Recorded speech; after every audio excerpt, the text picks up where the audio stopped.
नमस्कार मित्रांनो.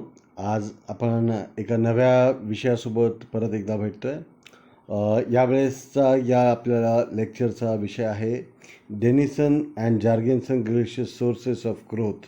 म्हणजेच डेनिसन आणि जार्गेन्सन आणि ग्रिलिश या दोघांनी एकत्रितपणे मांडलेलं जे आर्थिक वृद्धीचे स्रोत, अशा प्रकारचं जे काही प्रतिमान आहे त्याविषयीची माहिती बघण्यासाठी आज आपण हा व्हिडिओ बनवत आहोत. या व्हिडिओचं टायटल आहे सोर्सेस ऑफ इकॉनॉमिक ग्रोथ, म्हणजेच आर्थिक वृद्धीचे स्रोत, की आर्थिक वृद्धी कशावर अवलंबून असते याविषयीची जी काही मांडणी आहे तर ती आपण हॅरॉड डोमरचे सिद्धांत पाहिले, त्यानंतर जॉन रॉबिन्सनचाही सिद्धांत पाहिला, त्यानंतर गोल्डन रूल ऑफ कॅपिटल ॲक्युम्युलेशन, की भांडवलाची कशा प्रकारे नितांत आवश्यकता असते. मात्र यानंतरच्या काळामध्ये झालेलं हे जे संशोधन आहे तर त्याविषयीची ही मांडणी आपण ह्याच्यामध्ये करतो आहे. मुळात अर्थतज्ज्ञांनी काय केलेलं आहे की ग्रोथ अकाउंटिंग विषयीची बऱ्यापैकी त्यांनी अभ्यास केलेला आहे आणि आर्थिक वृद्धी जेव्हा होत असते तर त्यावेळेस त्या आर्थिक वृद्धीमध्ये कोणत्या घटकांचा वाटा किती महत्त्वाचा आहे याचा अभ्यास ज्यात केला जातो त्याला आपण काय म्हणत असतो, ग्रोथ अकाउंटिंग असं म्हणलं जातं. The growth accounting is the study of the contributions of different sectors to the total output of the economy. तर एकूण देशाचं जे आउटपुट आहे, म्हणजे देशाचा जो GDP आहे, तर त्याच्यामध्ये लेबरचा, कॅपिटलचा, टेक्नॉलॉजीचा म्हणजे अशा वेगवेगळ्या घटकांचा किती सहभाग आहे, तर याविषयीचा जो अभ्यास केला जातो त्याला आपण ग्रोथ अकाउंटिंग असं म्हणत असतो. याला दुसरं नाव दिलं जातं सोर्सेस ऑफ ग्रोथ, म्हणजेच आर्थिक वृद्धीचे स्रोत कोणते आहेत अशा प्रकारचं ते नाव असतं. तर आपण बघूयात आता परत एकदा या ग्रोथ अकाउंटिंगची जी काही डेफिनेशन आहे तर ती जास्त विस्तृतपणे इथं परत एकदा मांडण्यात आहे.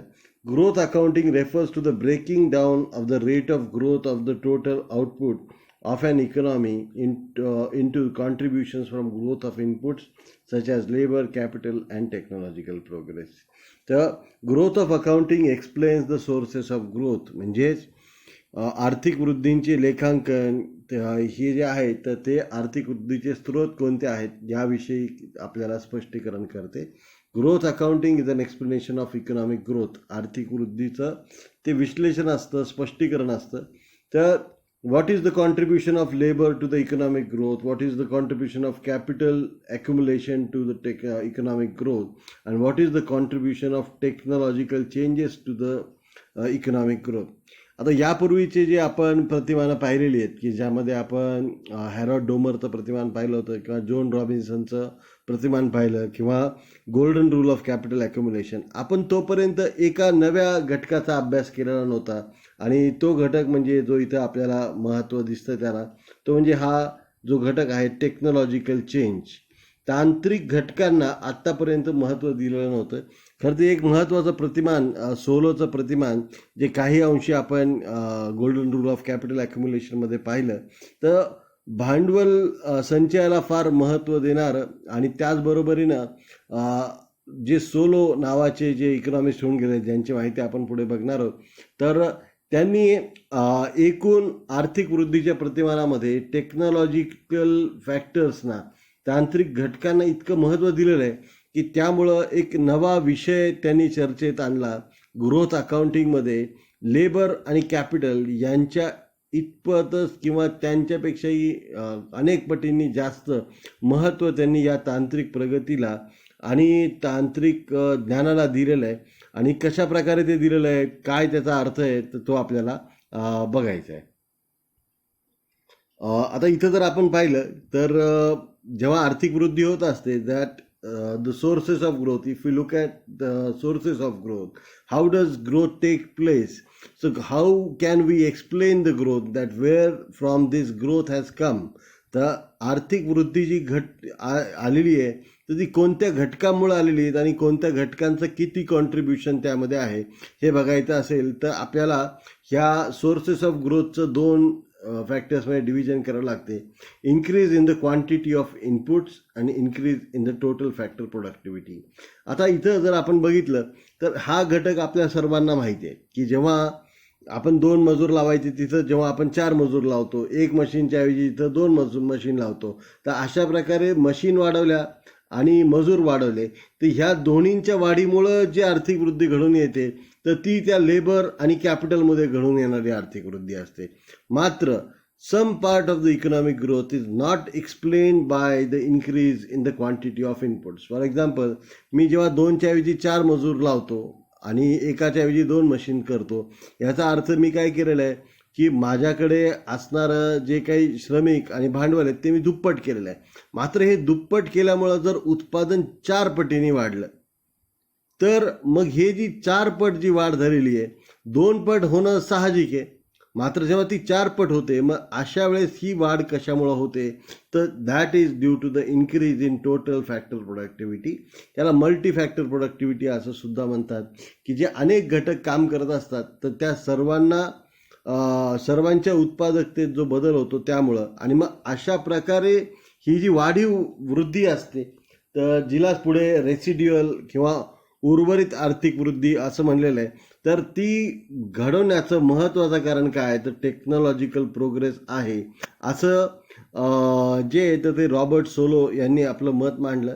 आणि मग त्यांच्या तशा मतामुळं मग ग्रोथ अकाउंटिंग हा एक वेगळाच हॉट टॉपिक हा डिबेट व्हायला सुरुवात झाली 1960मध्ये. आणि मग त्याच्यातून मग वेगवेगळ्या अभ्यास पुढे आले. रॉबर्ट सोलोच्या अभ्यासानंतर डेनिसन यांनी आपला अभ्यास सादर केला, आपली मतं मांडली. आणि त्यानंतरच्या काळामध्ये परत एकदा जी जॉर्गेन्सन आणि ग्रिलिश या दोघांनी एकत्रितपणे अभ्यास केला. आणि मग त्यांच्या अभ्यासातून देखील असं पुढे आलं की आर्थिक वृद्धीचे जे स्रोत आहेत त्यांचं मोजमाप करताना आपण काय केलं पाहिजे आणि काय करायला नको तर याविषयीची माहिती पुढे आलेली आहे. हाच जो आहे तर तो आपल्या आजच्या अभ्यासाचा टॉपिक आहे. चला तर मग जास्त खोलात जाऊन आपण जाणून घेऊया की आर्थिक वृद्धीच्या स्रोतांविषयीचं. तर आपण जर बघायला गेलो तर त्याला total factor productivity and residual. तर जेव्हा आता ही टोटल फॅक्टर प्रोडक्टिव्हिटी ही एक महत्त्वाची संज्ञा आहे की एकूण घटकांची उत्पादकता किंवा एकूण घटक उत्पादकता आणि उर्वरित आर्थिक वृद्धी. तर हे जे आहे तर ह्याविषयी आपण जास्त जाणून घेऊन घ्या. In economics, total factor productivity, also called as multi-factor productivity, is usually measured as the ratio of aggregate output to aggregate inputs. Under some simplifying assumptions about the production technology, growth in total factor productivity becomes the portion of the growth in output not explained by the growth in traditionally measured input of labor and capital used in production.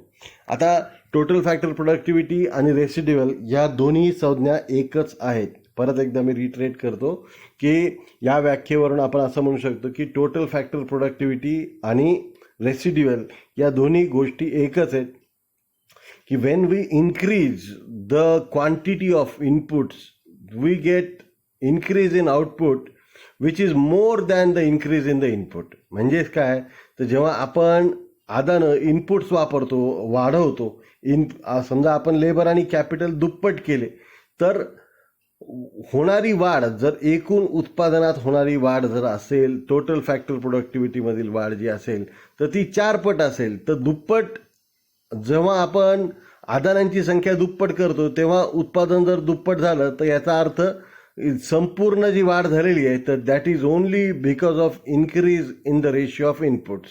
की आपण काय केलेलं आहे आदानांच्या संख्येत दुप्पट वाढ केली तर उत्पादन दुप्पट वाढलं. तर याचा अर्थ सगळी जी उत्पादनातील वाढ आहे ती फक्त आणि फक्त कशामुळे झालेली आहे इनपुट्समधल्या वाढीमुळे झालेली आहे. मात्र इथं जर असं होत असेल की जर आपण आदानांची संख्या दुप्पट केली आणि आउटपुट मात्र 4 पट वाढलेलं आहे तर मग अशा वेळी जी होणारी गोष्ट आहे तर याला आपण काय म्हणत असतो की ह्याला टोटल फॅक्टर प्रोडक्टिव्हिटी किंवा मल्टी फॅक्टर प्रोडक्टिव्हिटी किंवा ह्यालाच की that portion of output or growth in output which is not explained by growth in traditionally measured inputs of labor and capital used in production, this is called as the residual. मग हे परत एकदा इथं आपण बघूयात की residual म्हणजे काय. तर याच्यात जर आपण बघायला गेलं तर इथं residual is the difference between the measured growth rate of inputs and that of output. म्हणजेच काय की इनपुट दुप्पट वाढवले तर आउटपुट दुप्पट झालं, मात्र असं न होता इनपुट दुप्पट वाढवले आणि आउटपुट 4 पट वाढलेलं आहे. तर मग अशा वेळेस हे जे अधिकचे 2 पट आहेत, ही जी उर्वरित आर्थिक वृद्धी आहे तिला काय म्हणलं जातं इंग्लिशमध्ये, रेसिड्युअल असं म्हणलं जातं. या सर्वांचा अभ्यास ज्या लोकांनी प्रामुख्यानं केला तर त्यांच्यामध्ये जर आपण बघितलं तर इथं आपल्याला लक्षात येईल की केंड्रिक, सोलो, डेनिसन आणि जॉर्गेन्सन आणि ग्रिलिश. मी सुरुवातीला JARGENSON वापरलं, ते जॉर्गेन्सन ॲक्च्युली. डेनिसन आणि जॉर्गेन्सन आणि ग्रिलिश यांनी जे रेसिड्युअल फॅक्टर्स आहेत की जी त्याचा विशेषतः अमेरिकन अर्थव्यवस्थेमधल्या आर्थिक वृद्धीमध्ये या घटकांचा किती वाटा राहिलेला आहे, तंत्रज्ञानाचा किंवा इतर सर्व घटकांचा, याविषयी भरपूर खोलात अभ्यास केल्याचं आपल्याला दिसून येतं. या सर्वाची सुरुवात करणारा जो अर्थतज्ज्ञ होता तो होता रॉबर्ट सोलो. तर रॉबर्ट सोलोविषयी आपण जरा जास्त जाणून घेऊया. रॉबर्ट सोलो यांचा जन्म 1924 झालेला आहे. ही स्टील अलाइव्ह, ते अजूनही जिवंत आहेत. मायक्रो इकॉनॉमिक्समध्ये त्यांचं मोठं कॉन्ट्रीब्युशन आहे. आज भली आपण ग्रोथ इकॉनॉमिक्स हा एक डिफरंट टॉपिक घेत असलो तरी growth and development is part of macro economics. Neo Keynesian इकॉनॉमिक्समध्ये त्यांचा समावेश होतो, जिथे केन्शियन विचारधारेचेच आहेत, त्यामध्ये फक्त थोडाफार बदल करून. हार्वर्ड युनिव्हर्सिटी आणि कोलंबिया युनिव्हर्सिटी या ठिकाणी ते शिकलेले आहेत. वॉसली लिऑन्टिफ ज्यांचा पॅराडॉक्स तुम्ही इंटरनॅशनल इकॉनॉमिक्समध्ये शिकता, तर त्यांचे PhDचे गाईड होते आणि त्यांचे अनेक विद्यार्थी आहेत, ज्यात रोनाल्ड जोन्स आहे किंवा अविनाश दीक्षित तर प्रिन्स्टन युनिव्हर्सिटीमध्ये अविनाश दीक्षित काम करत असतात. त्यांच्यावर खरं तर लोकसत्तामध्ये काही दिवसांपूर्वी खूपच चांगला लेख गिरीश कुबेर यांनी लिहिला होता. तुम्हाला कधी तो बघायला मिळाला तर जरूर तुम्ही वाचा. अर्जुन कुमार सेनगुप्ता, आपल्याकडे सेनगुप्ता समिती जी नेमलेली होती तर हे त्यांचे विद्यार्थी आहेत. त्यामध्ये जोसेफ स्टिग्लिट्स असेल तर जोसेफ स्टिग्लिट्स किंवा हार्वे वॅगनर, हे असे त्यांचे विद्यार्थी राहिलेले आहेत. पॉल सॅम्युएल्सन ज्यांचं मायक्रो इकॉनॉमिक्समध्ये फार मोठं नाव आहे, तर त्यांचा इन्फ्लुएन्स यांच्यावर राहिलेला आहे. सॅम्युएल्सननी इंटरनॅशनल इकॉनॉमिक्समध्ये सुद्धा महत्त्वाचं कॉन्ट्रीब्युशन्स दिलेलं आहे. त्याचबरोबरीनं JB क्लार्क मेडल म्हणजे जॉन बेट्स क्लार्क मेडल त्यांना मिळालेलं आहे. तर अमेरिकेमध्ये ज्या 40 वर्षाखालचे जे अर्थतज्ज्ञ असतात तर त्या लोकांना जॉन बेट्स क्लार्क मॉडेल दिलं जातं. तर त्या मेडलनी सुद्धा या रॉबर्ट सोलो यांना 1961 जिथे 40 वर्षाचे होण्याच्या पूर्वी त्यांना तो मान मिळालेला आहे. नोबेल मेमोरियल प्राईज त्यांना म्हणजे नोबेल पारितोषिक मिळालेलं आहे 1987 म्हणजे ही सुद्धा महत्त्वाची गोष्ट आहे. आणि नॅशनल मेडल ऑफ सायन्स म्हणजेच अमेरिकेमधला तो शास्त्रज्ञांना दिला जाणारा सर्वोच्च पुरस्कार, त्यांनीसुद्धा या रॉबर्ट सोलोंना गव्हर्न करण्यात आलेलं आहे. तुम्ही जर रॉबर्ट सोलो यांचं नाव विकिपीडियावर जर सर्च केलं तर अगदी शेवटीला जाऊन तुम्हाला रॉबर्ट सोलो यांचा व्हिडिओसुद्धा बघायला मिळेल आणि त्यांचे विचार आपल्याला समजून घेता येऊ शकते. आता हे सोलोचं रेसिड्युअल किंवा सोलोंची आर्थिक वृद्धीचे स्रोत सांगत असताना त्यांनी एक संकल्पना मांडली. त्या संकल्पनेचं नाव आहे रेसिड्युअल. तर ही रेसिड्युअल काय आहे? The Solow's residual is based on the work of Nobel prize winning economist Robert Solow, whose growth model defined productivity growth as rising output with capital, constant capital and labor. तर it tells you that whether an economy is growing because of increase in capital or labor or because those inputs are being used more efficiently. म्हणजेच काय, ही residual जी संकल्पना आहे, उर्वरित आर्थिक वृद्धीची जी संकल्पना आहे, ती आपल्या पुढे काय विशद करते, तर जेव्हा आपण इनपुट्समध्ये वाढ करतो तेव्हा एकूण आउटपुटमध्ये होणारी जी वाढ आहे तर ती जास्त असते. आणि ही आर्थिक वृद्धीतील जी जास्तीची वाढ असते, जे इनपुट्सच्या प्रमाणात झालेल्या वाढीपेक्षा जी उत्पादनात घडून आलेली जास्तीची वाढ असते तिला ते रेसिड्युअल असं संबोधतात. आणि त्यांना असं आढळून आलं की त्यांनी अभ्यास केला होता 1909 आणि 1949 या दरम्यानच्या काळामध्ये. त्यांनी लेबर आणि कॅपिटल यांच्यामध्ये अमेरिकन अर्थव्यवस्थेमध्ये जितकी वाढ घडून आली होती आणि त्याच काळामध्ये उत्पादनामध्ये जी वाढ घडून आली होती याचा अभ्यास केला. आणि त्यांना असं लक्षात आलं की America has become great because of American innovation and know how. हे त्यांचं म्हणणं आहे की अमेरिकेच्या आर्थिक वृद्धीमध्ये इनोव्हेशनचा म्हणजेच नवप्रवर्तनाचा आणि नो हावचा म्हणजे तांत्रिक ज्ञानाचा अतिशय मोठा रोल राहिलेला आहे. आणि मग सोलो यांच्या अभ्यासामुळे काय झालेलं आहे, the Solow residual drew attention to the lack of recognition for the role of innovation in economic growth, leading to more advanced economic analysis aimed at capturing the role of productivity growth. म्हणजे यांचा जो सोलोचा जो अभ्यास होता तर या अभ्यासामुळे एक वेगळाच विषय अभ्यासाला आला, तो म्हणजे तांत्रिक ज्ञानाचा आर्थिक वृद्धीमधील जो सहभाग आहे तर याच्याविषयीचा हा विषय होता. आणि सॉरी एक मिनटं फक्त मला वेळ द्या.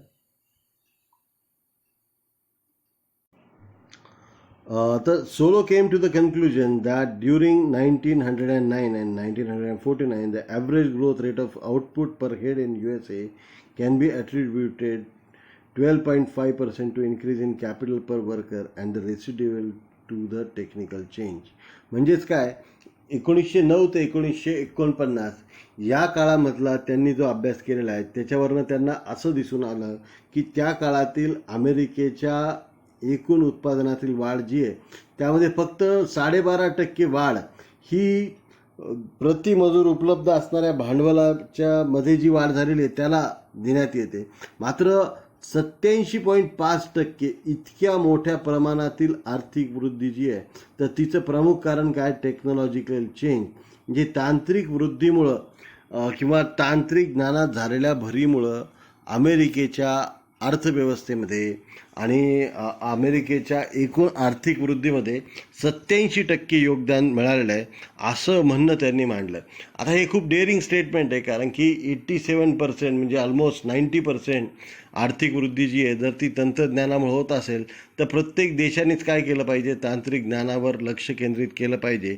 अशा प्रकारे जे अर्थतज्ज्ञ असतात ते जे अभ्यास करतात त्याचा लगेच इम्पॅक्ट काय होतो तर ते सांगणं जरी अवघड असलं तरी ह्या आणि अनेकदा अशा म्हणण्यामध्ये जरी चुका असल्या, त्यामध्ये काही कमी असल्या, त्याच्यावर काही टीका जरी आपण करत असलो तरी त्यामुळं एक महत्त्वाची गोष्ट हायलाईट होते, ते म्हणजे टेक्नॉलॉजिकल चेंजचा जो इकॉनॉमिक ग्रोथमध्ये असणारा जो वाटा आहे म्हणजे तांत्रिक बदलांचा आर्थिक वृद्धीमध्ये असणारं जे योगदान आहे तर ती यांच्या अभ्यासामुळं, या रॉबर्ट सोलोनच्या अभ्यासामुळं ते हायलाईट झालं. आणि मग तिथून पुढे तांत्रिक ज्ञानावर सर्व देशांनी भर द्यायला सुरुवात केली. अशा प्रकारे हे सोलोचं ग्रोथ म्हणजे सोलो सोर्सेस ऑफ ग्रोथ याविषयीची माहिती आहे.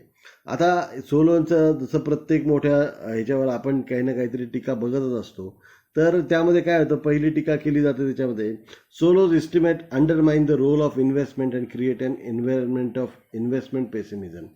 आता एडमंड फेल्प्स ज्यांचा golden rule of capital accumulation आपण पाहिला, and what does he say, he says that Solow's estimate undermine the role of investment in economic growth and it creates a kind of economic pessimism about investment और investment pessimism in economy. तर गुंतवणुकीमुळं किंवा भांडवलाच्या जी भूमिका आहे आर्थिक वृद्धीमध्ये तर त्याचा जे महत्त्व आहे त्याला कमी करण्याचा जो प्रयत्न आहे तर तो या सोलोच्या प्रतिमानातून होतं. आणि यामुळं काय होतं, एक इन्व्हेस्टमेंट पेसिमिझम म्हणजेच काय की आर्थिक वृद्धीसाठी इन्व्हेस्टमेंटपेक्षा तांत्रिक ज्ञान महत्त्वाचं आहे असा याचा अर्थ होतो, असं एडमंड फेल्प्सला म्हणायचं आहे. आणि ते तितकंसं बरोबर नाही आहे. 87% इतका जो वाटा आहे आर्थिक वृद्धीमध्ये तो तांत्रिक बदलांचा नसतो असंच एडमंड फेल्प्सला यातून सुचवायचं आहे. आता ॲम्ब्रोविट्स नावाचे जे दुसरे इकॉनॉमिस्ट होते त्यांनी काय केलेलं आहे की हे जे सोलोचं जे रेसिड्युअल आहे याला मेजर ऑफ आवर इग्नोरन्स म्हणजेच काय तर आपलं आर्थिक व्यवहारांच्या प्रती किंवा आर्थिक वृद्धीमध्ये आपण किती अज्ञानी आहोत याचं मोजमापाचं साधन म्हणून त्यांनी काय केलेलं आहे, ह्या सोलोच्या जे इस्टिमेट्स आहेत त्याला त्यांनी ते नाव दिलेलं आहे की this is a measure of our ignorance, की आपल्या अज्ञानाचं हे मापक आहे. म्हणजे 87% इतकी वाढ फक्त तांत्रिक बदलामुळे, तांत्रिक ज्ञानातील बदलामुळे होऊ शकते. ह्याला इग्नोरन्स किंवा हा अजाणतेपणा आहे, अज्ञानीपणा आहे, अडाणीपणा आहे असं त्यांचं म्हणणं आहे. की त्यांना हे म्हणायचं आहे की इतकं मोठं कॉन्ट्रीब्युशन हे तांत्रिक ज्ञानाचं एकूण आर्थिक वृद्धीमध्ये असतं, हे त्यांना मान्य नाही. आता ग्रिलिश ज्यांच्याबद्दल आपण शिकणार आहोत, तर त्यांचं म्हणणं आहे की he criticises it on the account of production function, की ज्या प्रकारच्या उत्पादन फलनांचा वापर रॉबर्ट सोलो यांनी केलेला आहे, तर त्या वापरावर, तांत्रिक मुद्द्यावर त्यांनी त्यांचं क्रिटिसिझम केलेलं आहे. त्यानंतर Solow was also criticise for using the idea of disembodied technological progress. तर सोलोच्या मते जी तांत्रिक बदल असतात तर ते बिगर अंगीभूत तांत्रिक बदलांचा त्यांनी अभ्यास यामध्ये केलेला आहे. आणि ह्या बिगर अंगीभूत तांत्रिक घटक काय असतात किंवा तांत्रिक बदल काय असतात, तर हे आपल्याला पुढच्या काही तासांमध्ये बघायचं, त्यावेळेस तुम्हाला हा मुद्दा जास्त लक्षात येऊ शकेल. Solow is also criticise for ignoring the improvements in skills and quality of human capital, returns of research and education, improvements in production techniques that change the composition of inputs and outputs. म्हणजेच काय, एकंदरीत माणसं जरी दोघांची 4 झालेले असले, मात्र त्या लोकांना मिळणारं जर शिक्षण जास्त गुणवत्तापूर्ण असेल आणि किंवा ज्या मशीन बदलल्या जातात, तर त्या सुधारलेल्या ज्या नवीन मशीन्स आहेत त्यांची उत्पादकता जर मुळात खूप जास्त असेल, तर अशा वेळेस जुन्या मशीन्सची, जुन्या मजुरांची आणि नव्या मजुरांची आणि नवीन मशीन्सची उत्पादकता एकत्र करून काही निष्कर्ष काढणं चुकीचं आहे, अशा प्रकारे त्यांच्यावर टीका केली जाते. आणि हा सुद्धा सोलोच्या रेसिड्युअलवरचं क्रिटिसिझम आहे. तर आता बघूयात Denison sources of growth. Denison हे जे दुसरे अर्थतज्ञ होते, ज्यांनी सुद्धा या सोलोचं जे म्हणणं आहे की तांत्रिक बदलांचा किती मोठा परिणाम हा अशा प्रकारच्या आर्थिक वृद्धीवर होत असतो, तर याविषयी त्यांनी जो अभ्यास केला आहे, तर त्यांनी रॉबर्ट सोलोला एक यार्डस्टिक मानून त्यांनी आपला अभ्यास केलेला आहे. आणि त्याच्या अभ्यासामधनं काय निष्कर्ष आले ते आपल्याला बघायचे. ठीक आहे. आता इकडं E.F. डेनिसन यांची माहिती मी तुम्हाला दिलेली आहे. E.F. डेनिसन और Edward Fulton Denison was an American economist. He was pioneer in the measurement of United States gross national product and one of the founders of growth accounting. म्हणजेच काय की हा जो टॉपिक आहे, ज्याला आपण ग्रोथ अकाउंटिंग किंवा आर्थिक वृद्धीचे लेखांकन असं म्हणतो, तर त्याचे पायनियर किंवा ज्यांना म्हणता येईल की ज्यांनी याचा मुळात अभ्यास सुरू केला, तर त्यामध्ये या E.F. डेनिसन यांचं नाव घेता येते. त्यांनी 1962 the sources of economic growth in the US and alternative before United states असं एक पुस्तक लिहिलं. त्याचबरोबर आहे ना, also Y growth rates differ post war experience in 9 western countries, अशा प्रकारचं एक दुसरं पुस्तक 1967 लिहिलं. आणि ह्या दोन्ही पुस्तकांच्या आधारे आणि इतर अनेक लेखांच्या आधारे त्यांनी सोर्सेस ऑफ ग्रोथ म्हणजेच काय, आर्थिक वृद्धीची जी साधनं आहेत त्याविषयीची आपली मांडणी केलेली आहे. 1915 त्यांचा जन्म अमेरिकेतल्याच ओमाहा नावाच्या ठिकाणी, नेब्रास्का या राज्यामध्ये झालेला आहे. त्यांनी 1992 त्यांचा मृत्यू झालेला आहे. वाय ग्रोथ रेट्स डिफर आणि इतर जे अनेक पुस्तकं त्यांनी लिहिलेले आहेत.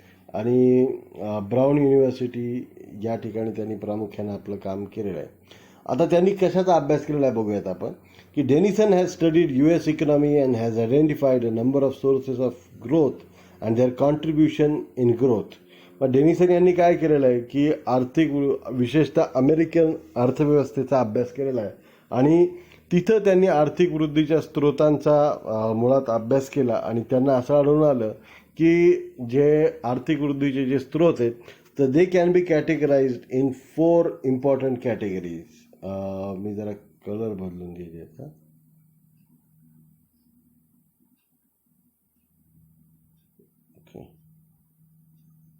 ओके.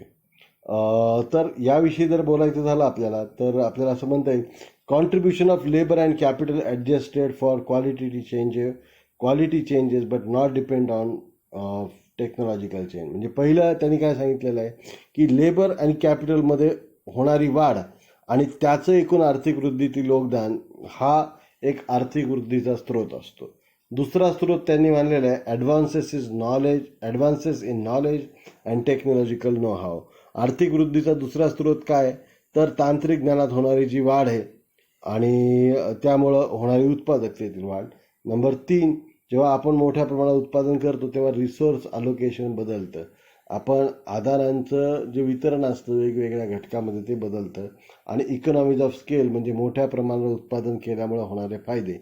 या 4 गोष्टींमुळं आर्थिक वृद्धीवर परिणाम होत असतो असं या डेनिसन यांचं म्हणणं होतं. आणि पुढे त्यांच्या म्हणण्यामध्ये काय आहे हे आपल्याला बघता येईल. आता sources of growth of real national income. आर्थिक वृद्धीचे जे स्रोत आहेत तर त्यामध्ये जे वास्तविक आर्थिक वृद्धीचे स्रोत आहेत तर त्याविषयीची माहिती जर आपण बघितली तर ती आपल्याला या टेबलमध्ये त्यांनी दिलेली दिसते. 1929 ते 1957 या काळामध्ये अमेरिकेची जी आर्थिक वृद्धी आहे तर ती त्यांनी मोजली आणि percentage points in growth rate.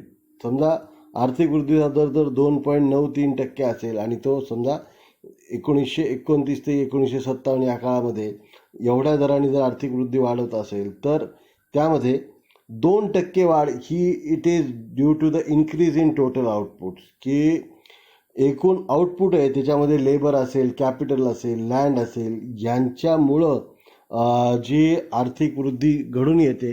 आर्थिक वृद्धी जी झालेली आहे दर वर्षातली आर्थिक वृद्धी 2.9% झालेली असेल, 2.93% म्हणजे 2.93% झालेली असेल तर त्यामध्ये लेबरमध्ये होणारी जी वाढ आहे त्यामध्ये परत लेबरमध्ये एम्प्लॉयमेंट, किती तास ते काम करतात, एज सेक्स कंपोजिशन म्हणजे याच्यामध्ये स्त्रियांची आणि पुरुषांची भूमिका, एकूण शिक्षणाची भूमिका आणि इतर घटक यांचा मुळात इतक्या खोलात जाऊन अभ्यास करण्याचं जे श्रेय आहे तर ते या E.F. डेनिसन यांना आहे, एडमंड फुलटन डेनिसन यांना आहे. की त्यांनी काय केलं, ही ग्रोथ अकाउंटिंग जी आहे तर तिला आणखीन खोलात जाऊन त्यात विशेषतः कामाचे तास किती करावे लागतील किंवा स्त्री पुरुषांचं प्रमाण किती आहे, शिक्षणाचं प्रमाण किती आहे, ह्या सर्वांवर त्यांनी अवलंबून धरलेलं आहे. भांडवलाची उत्पादकता आणि अशा गोष्टींकडे. आणि ही जी 0.93% जी इन्क्रीज आहे म्हणजे विच इज अराउंड 31.7% इन्क्रीज, त्यांनी मग त्याचं जे श्रेय आहे तर ते कशाला दिलेलं आहे, advances in knowledge, resource shift, economies of scale आणि इररेग्युलर फॅक्टर म्हणजे इतर घटकांना अशा प्रकारे त्यांनी महत्त्व दिलेलं आहे. म्हणजेच काय, त्यांच्या मते एकूण जर आर्थिक वृद्धी 2.93% इतकी असेल तर त्याच्यामध्ये increase in output per unit can be attributed. तर त्यामध्ये तांत्रिक ज्ञानात होणारी वाढ जी किती आहे 20% एवढी आहे असं त्यांनी सांगितलेलं आहे. मात्र सोलोच्या मॉडेलमध्ये हेच प्रमाण किती होतं, 87.5%. 87.5%वरनं यांनी काय केलेलं आहे ते प्रमाण कितपर्यंत खाली आणलेलं आहे, 20%. त्याचबरोबरीने त्यांनी economies of scale, resource shift अशा घटकांना देखील महत्त्व दिलेलं आहे. मात्र हा जो भाग आहे की ज्याच्यामध्ये ॲडव्हान्सेस इन नॉलेजला 20% महत्त्व दिलेलं आहे तर यामुळं रॉबर्ट सोलोचे जे ओव्हर एस्टिमेशन होतं ते कुठंतरी कमी करायला आणि योग्य प्रमाणामध्ये एका रिझनेबल प्रमाणामध्ये ते आणायला डेनिसन यांच्या अभ्यासामुळं मदत झालेली असं आपल्याला निश्चितपणे म्हणता येते. आता इथं जर आपण बघितलं की Solow attributes nearly 87% of to total factor productivity or residual to technical change. सोलोच्या मते 87% इतकी रेसिड्युअल किंवा टोटल फॅक्टर प्रोडक्टिव्हिटीमधील जी वाढ आहे तर ती तांत्रिक बदलावर आधारित असते. But Denison breaks the residual into further components.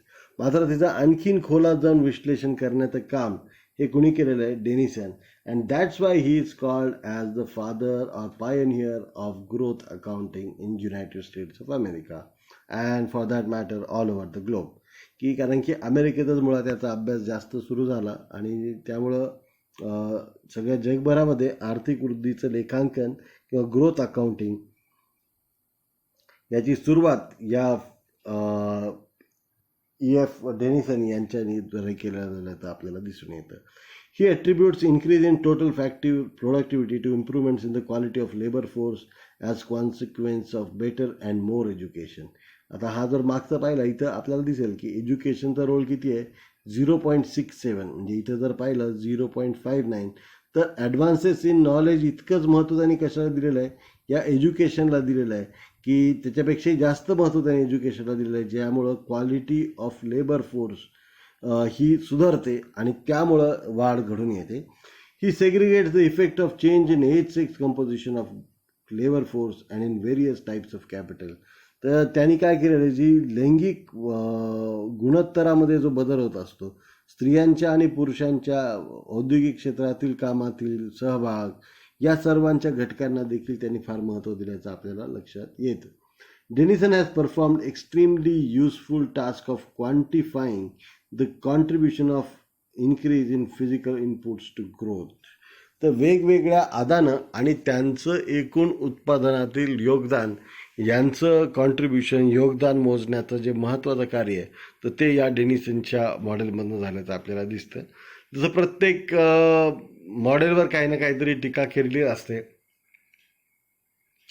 यासुद्धा प्रतिमानावर किंवा यासुद्धा मांडणीवर काही टीका करण्यात आलेल्या आहे. पहिलं काय,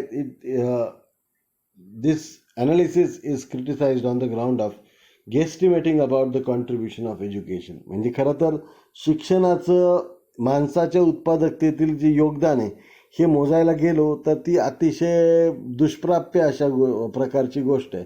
कारण की समान शिकलेल्या लोकांची उत्पादकता समान नसते, आणि हे जेव्हा मायक्रो पातळीवर शक्य नसतं तेव्हा एकूण देशामधले शिकलेले लोक आणि त्या शिक्षणाचा त्यांच्या उत्पादकतेवर पडणारा परिणाम, ह्या दोन्ही गोष्टीची मोजमाप इतकं अशक्यप्राय आहे. तर अशा बाबतीमध्ये डेनिसननी काय केलेलं आहे, काही गेस्टिमेट्स केलेले आहेत असं तो स्वतःच कबूल करतो. आणि हे जे गेस्टिमेटिंग आहे ह्याच्यावरनं या डेनिसनच्या जे विश्लेषण आहे तर त्याच्यावर टीका केली जाते.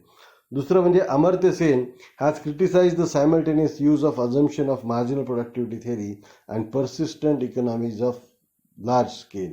म्हणजेच काय की मोठ्या प्रमाणात उत्पादन केल्याचे फायदे होतात, याचा अर्थ काय, मार्जिनल फॅक्टर प्रोडक्टिव्हिटी वाढते.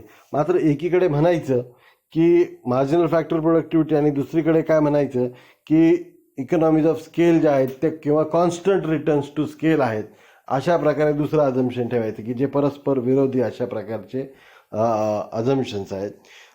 Constant returns to scale and paying factor according to marginal productivity is also criticise.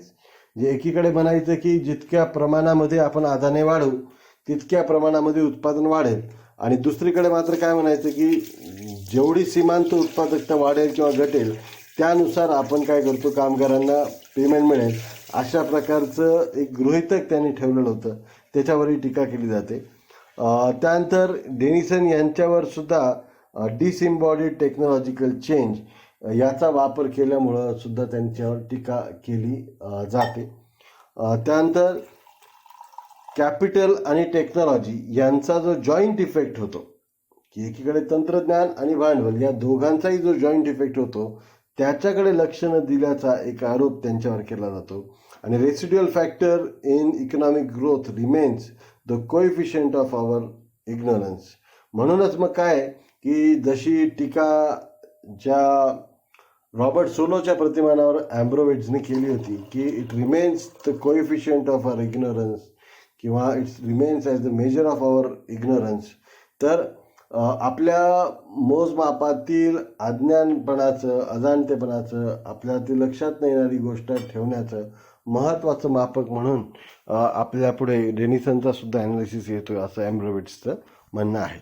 आता या दोघांच्या व्यतिरिक्त एक वेगळं विश्लेषण जॉर्गेन्सन आणि ग्रिलिश यांनी मांडलं होतं.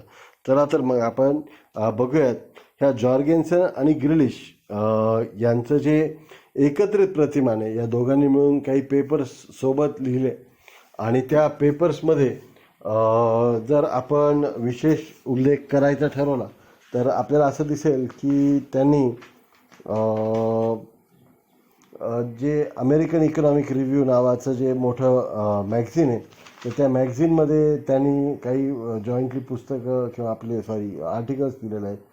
The explanation of productivity change तर उत्पादकतेत होणारी जी वाढ आहे तर त्याविषयीचं त्यांनी D.W. जॉर्गेन्सन आणि झेड ग्रिलिश या दोघांनी काही आर्टिकल्स लिहिले आणि त्यात त्यांनी आर्थिक वृद्धीचे स्रोत, विशेषतः उत्पादकतेत होणारे जे बदल आहेत त्यांचं स्पष्टीकरण करण्याचा प्रयत्न केला. तर त्यांच्या विचारावर आधारित त्यांचं जे काही थोडंफार प्रतिमान आहे ते आपल्याला आता बघायचं आहे.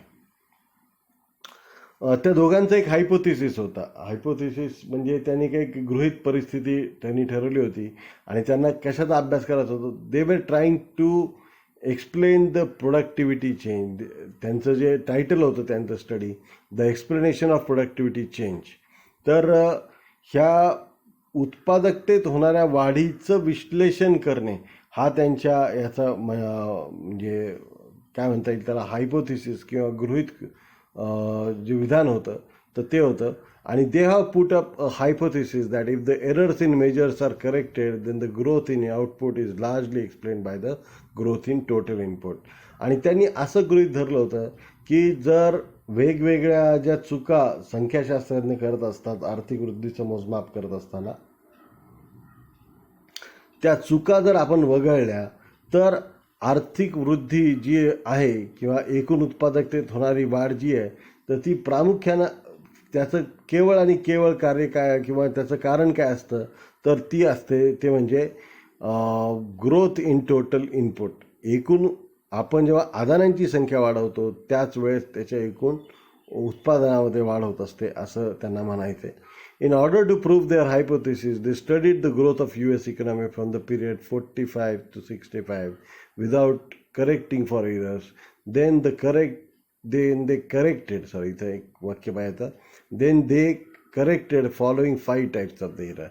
म्हणजे सुरुवातीला त्यांनी केलं 1945 ते 1965 या सालामध्ये आर्थिक वृद्धीचं मोजमाप केलं. मग या आर्थिक वृद्धीच्या वाढीचा दर मोजला आणि आर्थिक वृद्धीच्या वाढीच्या दराबरोबर इनपुट्स किती वाढवले याचाही दर मोजला. आणि असं मोजत असताना कुठल्याही प्रकारच्या एरर्स किंवा चुका यांचं मोजमाप किंवा त्याचं डिस्काउंटिंग त्यांनी त्यातनं केलं नाही. आणि नंतर मात्र एकदा हे जे काही त्यांचं ॲनालिसिस झालं त्याच्यामध्ये मग हे ॲनालिसिस करत असताना एरर्स इन ॲग्रिगेशन, एकत्रीकरण करण्यात होणाऱ्या चुका, errors in measurement of prices of investment good, म्हणजे ज्या काही भांडवली वस्तू असतात, गुंतवणूक वस्तू असतात म्हणजे मशीन्स वगैरे, तर त्यांच्या किमतीच्या मूल्यामध्ये होणारी ज्या एरर्स आहेत त्या एरर्स काढल्या. त्यानंतर errors in relative utilisation of labour and capital stock, की भांडवल आणि मजुरांच्या वापरात होणाऱ्या जे काही फरक आहेत आणि त्यामुळं येणारे जे अपूर्णता असते आपल्या विश्लेषणामध्ये तर त्याच्याही एरर्स जर याच्यातनं बाजूला केल्या. Errors in aggregation of capital services, की एकूण जे काही भांडवली संसाधनं आहेत किंवा श्रमिक संसाधनं आहेत यांच्या मोजमापामध्ये असणाऱ्या चुका जर आपण दूर केल्या तर आपल्याला असं लक्षात येईल की त्यांनी मग ह्या चुकामधून दूर केल्यानंतर काय शिल्लक राहते याचा जो अभ्यास केलेला आहे तर तो अभ्यास या स्लाईडमध्ये आपल्याला बघायला मिळतो. आता इथं जर आपण बघितलं की व्हॉट इज देअर कन्क्लुजन, की that they found that 96.7% of the rate of growth of output is explain by the growth in output. Sorry, इथे आउटपुट मी टाईप करताना चूक झालेली, ग्रोथ इन इनपुट पाहिजे तिथं. And only 3.3% is explain by the growth in total factor productivity. म्हणजे त्यांच्यामध्ये काय आहे तर आपण एकूण उत्पादनात जी होणारी वाढ आहे त्यापैकी 96.7% इतकी जी आर्थिक वाढ आहे ती फक्त आणि फक्त कशामुळे होते, आदानांमध्ये इनपुट्समध्ये जर वाढ केली तर आपोआप आउटपुट वाढतं आणि त्याच्यामध्ये टोटल फॅक्टर प्रोडक्टिव्हिटीमध्ये एकूण घटक उत्पादकतेमध्ये तांत्रिक ज्ञानाचा असलाच वाटा तो किती आहे, फक्त 3.3%. म्हणजे बघा सोलो काय म्हणतो की एकूण तांत्रिक बदलांचा वाटा किती आहे, 87.5% आहे, 87.5%. त्यानंतर डेनिसन काय म्हणतोय तो किती वाटा आहे, 20%. आणि यांचं मते किती आहे, फक्त 3.3%. आता याचाच अर्थ की यांच्या मते तांत्रिक बदलांचा आर्थिक वृद्धीवर फार मोठा परिणाम होत नाही असं यांना सुचवायचं आहे. आता इथं जर आपण आलो तर या बाबतीत आपल्याला असं बघायला मिळेल की एकच मिनिट.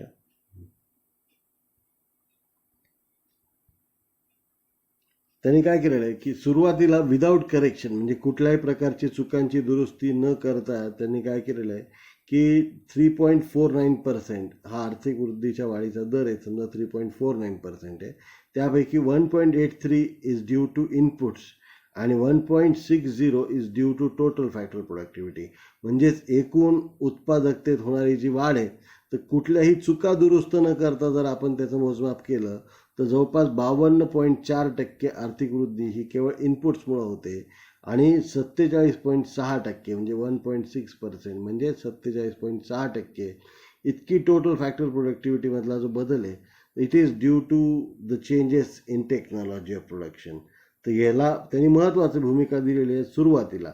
मात्र जेव्हा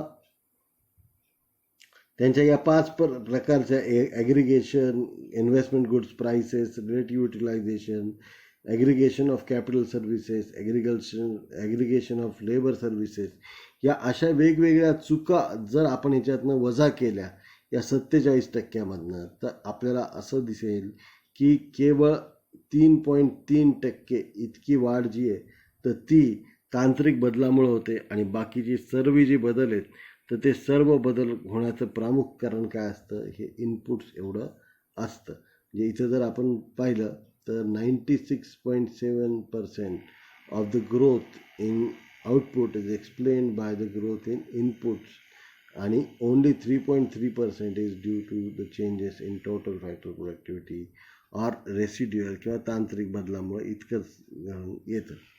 आता Jorgensen and Grealish have shown that residual of total factor productivity is very small, only 3.3% of the compared with 20% of Jorgensen due to advances in knowledge. However, very few economists agree that the whole increase in output can be attributed to increase in input. खरं तर जॉर्गेन्सन आणि ग्रिलिश यांनी तर काय म्हटलं की केवळ 3.3% एवढी आर्थिक वृद्धी जी आहे तर तीच फक्त तांत्रिक बदलामुळे घडून येते. जिथं की डेनिसनचं म्हणणं आहे की 20% आर्थिक वृद्धी ही तांत्रिक बदलामुळे घडून येते आणि सोलो तर यांच्यापेक्षा कितीतरी मोठ्या प्रमाणात म्हणतो की 87.5% एवढी आर्थिक वृद्धी ही तांत्रिक घटनामुळं घडून येते. या तिघांचाही जर विचार केला तर त्याच्यामध्ये डेनिसनची जी इस्टिमेट्स आहेत ज्यामध्ये 20% एवढी आर्थिक वृद्धी त्यांनी कशाला दिलेली आहे ही तांत्रिक घटकामुळे ते असं म्हणलं आहे ते योग्य आहे. Capital utilisation series and output series use by them was faulty. डेनिसननी यांच्यावर टीका केलेली आहे की त्यांनी ज्या प्रकारे ग्रोथ अकाउंटिंग केलेली आहे आणि त्यासाठी जे युटिलायझेशन सिरीज आणि आउटपुट सिरीज वापरले आहेत त्यांचा वापर चुकीचा होता. They both point out that most serious weakness of their study is the use of long term trends in the relative utilization of capital and labor to adjust capital and labor input to year variations. की दरवर्षी भांडवल आणि मजूर यांच्या एकूण संख्येत होणारे जे बदल आहेत तर त्याचा परिणाम आणि त्याच्या जी प्रवृत्ती मोजण्यासाठी वापरण्यात आलेली आकडेवारी दोषपूर्ण असणे हा देखील जॉर्गेन्सन आणि ग्रिलिश यांच्या प्रतिमानावर करण्यात आलेली ही सुद्धा एक मोठी प्रकारची टीका आहे. तर मग अशा प्रकारे जर आपण बघितलं तर केंड्रिक, रॉबर्ट सोलो, त्यानंतर डेनिसन आणि जॉर्गेन्सन ग्रिलिश अशा या अर्थतज्ञांनी मोठ्या प्रमाणामध्ये जी मांडणी केलेली आहे आर्थिक वृद्धीच्या लेखांकनाची तर त्या माहितीला आपण पाहिलेलं आहे, या ग्रोथ अकाउंटिंगला आपण पाहिलेलं आहे. तर मला वाटतं आपण सर्वांनी याचा एकदा अभ्यास करावा. प्रत्येक सिद्धांतात चुका ह्या असतातच, मात्र यात महत्त्वाची गोष्ट लक्षात घेण्यासारखी काय तर आर्थिक वृद्धी होत असताना स्त्रियांचं जे काही योगदान आहे एकूण आर्थिक वृद्धी त्याच्यावर देखील महत्त्वाची भूमिका देण्यात आलेली आहे. दुसरं म्हणजे एकूण औद्योगिक उत्पादनामध्ये किंवा औद्योगिक उत्पादन वाढीमध्ये तांत्रिक बदलांचं जे महत्त्व यापूर्वी देण्यात येत नव्हतं ते या 3-4 सिद्धांतामध्ये किंवा ते जास्तच चांगल्या प्रकारे समजलं आहे असं म्हणावं लागेल. तर अशा प्रकारे हा जो भाग आहे आपला, त्याच्यामध्ये आपण आर्थिक वृद्धीच्या लेखांकनाविषयीची माहिती पाहिली आणि याबरोबरीनं आपला पहिला जो चॅप्टर आहे तर तो संपूर्ण पूर्ण झालेला आहे. खरं तरी पहिलाच चॅप्टर व्हायला आपला खूप उशीर गेलेला आहे आणि यामुळं येणारी जी परीक्षा असेल आपली तर ती आत्तापर्यंत जेवढे लेक्चर्स झालेले आहेत त्या सर्वांवर आधारित असणारी असेल. ती काही केवळ ह्या मागच्या टेस्टनंतर शिकवलेल्या भागावर अवलंबून नसेल, तर ती पूर्ण एकूण विषयावर आधारित असेल. Thank you and I pray that you are all safe with your family. Take care. Sayonara. तर तुम्ही सर्व आपल्या घरी आपल्या कुटुंबासोबत सुरक्षित असाल अशी मी ईश्वर चरणी प्रार्थना करतो. काळजी घ्या. सायनारा. जपानी भाषेमध्ये बाय बायला सायनारा असं म्हणतो आपण. तर तुम्ही काळजी घ्या. मास्क घाला. अति कुठल्याही गोष्टींची करू नका. धन्यवाद. थांबूयात. थँक्यू.